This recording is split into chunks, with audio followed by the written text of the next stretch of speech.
Muy buen fin de semana tengan todos ustedes. Vamos a ver el Evangelio, la meditación del Evangelio de este domingo, de Mateo 15, versículos del 21 al 28. En aquel tiempo, Jesús se retiró a la comarca de Tiro y Sidón. Entonces una mujer cananea le salió al encuentro y se puso a gritar: Señor, hijo de David, ten compasión de mí. Mi hija está terriblemente atormentada por un demonio. Jesús no le contestó una sola palabra, pero los discípulos se acercaban y le rogaban: Atiéndela, porque viene gritando detrás de nosotros. Él les contestó: Yo no he sido enviado sino a las ovejas descarriadas de la casa de Israel. Ella se acercó entonces a Jesús y postrada ante él le dijo: Señor, ayúdame. Él le respondió: No está bien quitarles el pan a los hijos para echárselo a los perritos. Pero ella replicó: Es cierto, Señor, pero también los perritos se comen las migajas que caen de la mesa de sus amos. Entonces Jesús le respondió: Mujer, qué grande es tu fe, que se cumpla lo que deseas. Y en aquel mismo instante quedó curada su hija. Palabra del Señor. Bueno, pues vamos a pedirle al Espíritu Santo que venga a nuestra mente y a nuestro corazón para hacer vida esta palabra que hoy nos ha regalado. Decimos todos: ven, Espíritu Santo, llena los corazones de tus fieles y enciende en nosotros el fuego de tu amor. Envíanos, Señor, tu Espíritu y se renovará la faz de la tierra. Que así sea.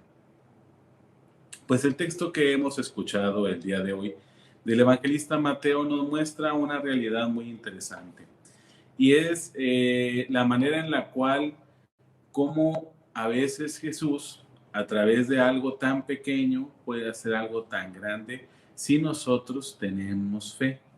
Fíjense, poniéndonos el contexto en el pasaje, Jesús viene un poco molesto porque ha habido muchas críticas entre los fariseos con los discípulos, sobre todo en las observancias de la ley.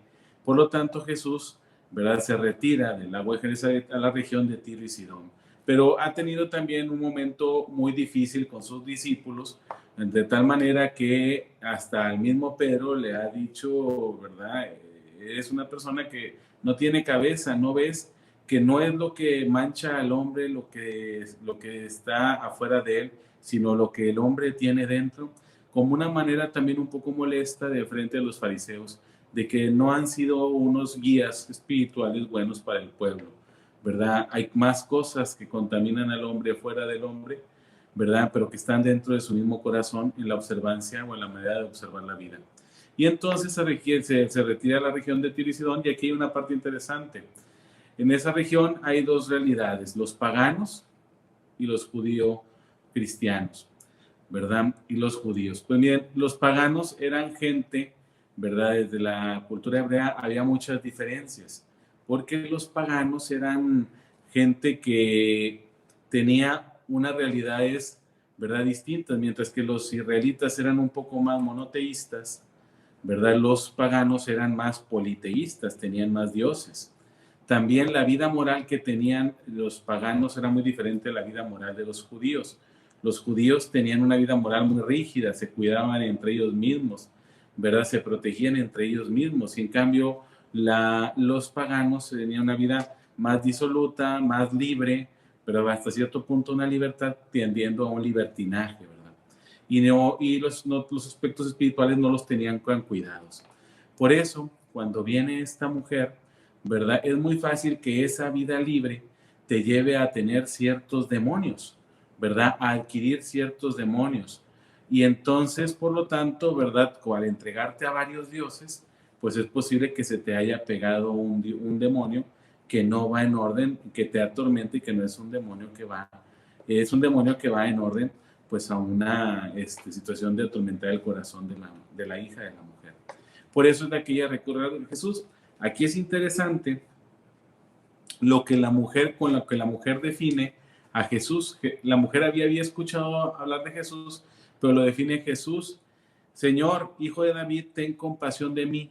¿Quién es el hijo de David? Bueno, se hace referencia a Salomón, el hijo de David, que tenía la tradición y en lo que se escuchaba de él.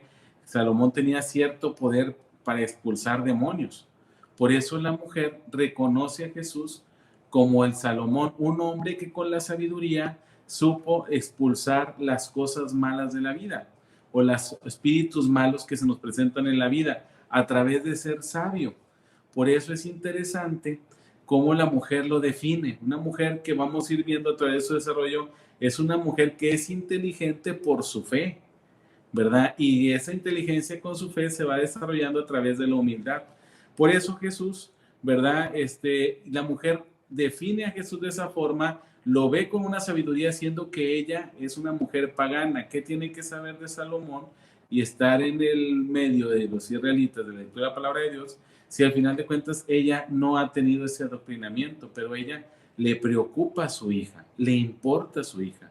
Y es que la maternidad es una parte natural, pero también tan divina, tan fuerte en una mujer, que le cambia también la orientación de su fe y también de su vida y de su inteligencia. Entonces Jesús, ahí ante esa situación, no le contesta una palabra y los discípulos le dicen, atiéndela porque viene gritando detrás de nosotros. Pareciera que Jesús, ¿verdad?, es indiferente a la mujer.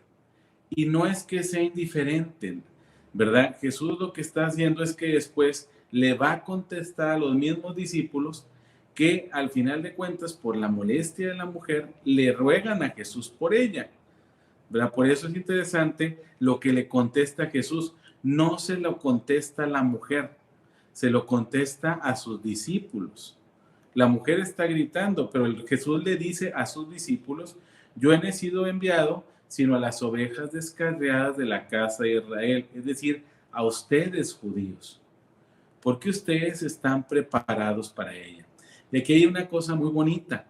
Si bien Jesús se dirige a la mujer, si bien Jesús se dirige a los discípulos, la mujer no deja de ver a Jesús y escuchar a Jesús.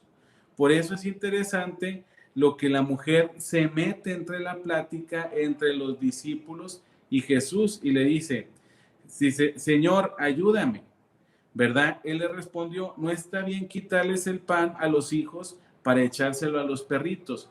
Aquí hay una parte interesante porque no se refiere a perros salvajes. Había una costumbre en las casas tanto judías como también paganas que los perritos eran como los cachorritos que nosotros tenemos en la casa, que son seres queridos, pero no son como nosotros. Pero todos comemos de la misma comida que hay en la casa. Por eso es interesante lo que la mujer le dice. En el fondo le está diciendo Jesús, todos somos de la misma casa, aunque a unos no tengamos la inteligencia o la preparación de los demás, no dejamos de tener el mismo valor, ¿verdad? Por lo tanto, el ser perrito, al ser un hombre dentro de la casa, es que el hombre está preparado y se mete ante la palabra de Dios y va creciendo en sabiduría. Por eso desarrolla el hijo de David. La sabiduría viene de la palabra de Dios, que te hace que te liberes del mal y que el mismo mal te libere de la palabra. En cambio, ¿verdad? La mujer aquí dice, ¿verdad? También ella se asume como un perrito y ahí es donde entra la humildad. Sí, está bien, dime perrito o dime perrita, pero vivimos en la misma casa, la casa de la humanidad, la casa de los seres humanos creados por Dios. Por eso ahí es donde Jesús se despierta. Y todo eso viene en esa inteligencia del diálogo con Jesús, postrándote hacia Él, que es donde la mujer, ¿verdad?, tiene esa inteligencia y esa fe gracias a la maternidad y a la situación adversa que está viviendo.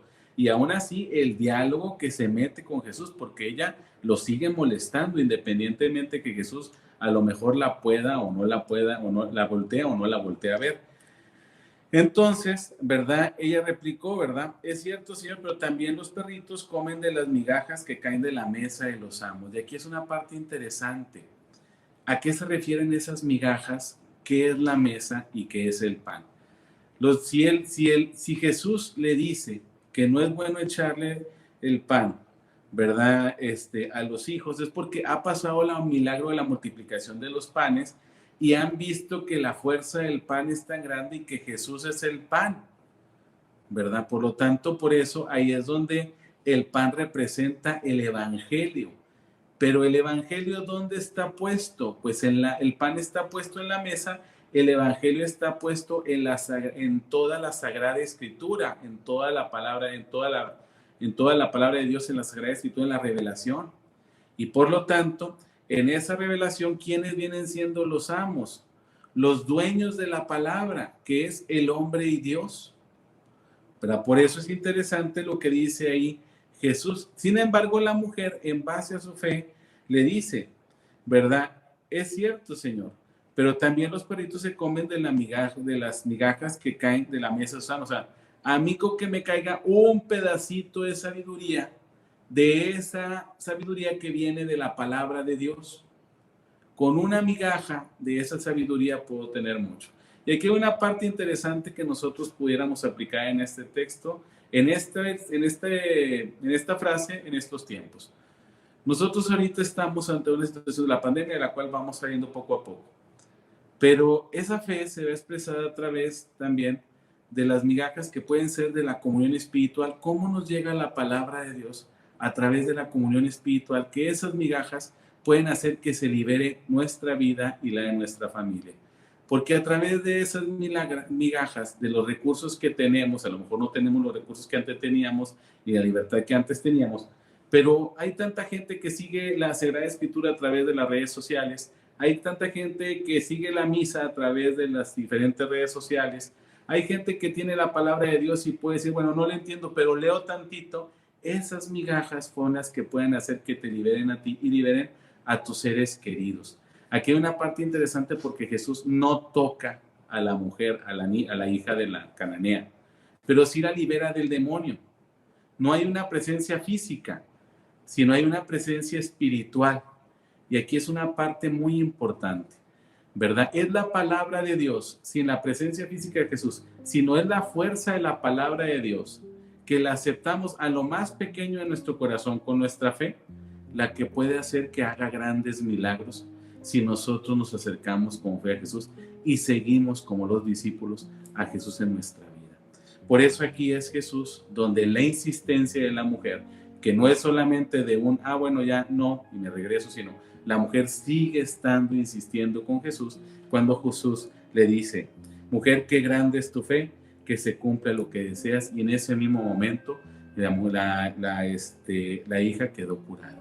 Pues aquí hay una parte interesante porque al final de cuentas, en esa fe es donde nosotros estamos puestos, sobre todo en la insistencia de las pequeñas cosas que podemos tener, de los pequeños detalles, las pequeñas lecturas, las pequeñas reflexiones, las comuniones espirituales que podemos tener con la palabra de Dios. Y yo te invitaría en este momento a que cerráramos nuestros ojos y le pidiéramos a Dios, como esa mujer cananea, que nos caigan las migajas de su presencia, que nos caigan las migajas de su amor, de la riqueza de su evangelio, y que juntos en este momento oremos al Espíritu Santo para curar nuestro corazón y que venga la presencia de Dios a aquellas cosas que te preocupan en el corazón tuyo, en el de tus hijos, de tus padres, de tus abuelos, de tus nietos, de tu familia. Repite junto conmigo: ven Espíritu Santo, llena los corazones de tus fieles y enciende en nosotros el fuego de tu amor.